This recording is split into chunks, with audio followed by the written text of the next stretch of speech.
Hi, this is BJ Schrader and Wendell Young. We're with McWayne Tech Services, and we're going to show you how to insert a fitting into a hub and spigot pipe with the Evans pipe puller tool.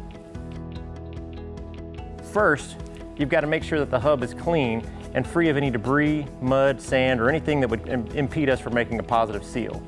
Wendell's going to clean that out and insert the gasket by folding it over and putting it into the hub portion of the pipe.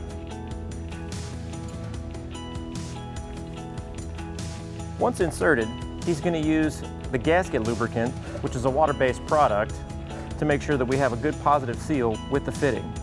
Now, depending on the size of the pipe, you may end up having to ratchet this tool a number of times, but what we're going for is seeing the fitting bottom out inside the hub.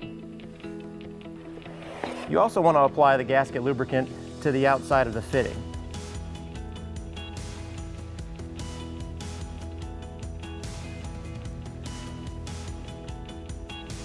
Now Wendell's going to put this into the pipe tool.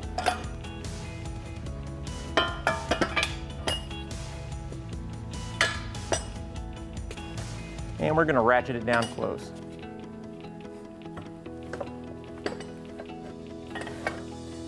And now we're adjusting the tool to make sure that the fitting bottoms out in the hub. Now that time I felt a good positive seal, and I know that the fitting bottomed out in the hub. So that's how you use the Evans pipe puller to insert a fitting into hub and spigot pipe.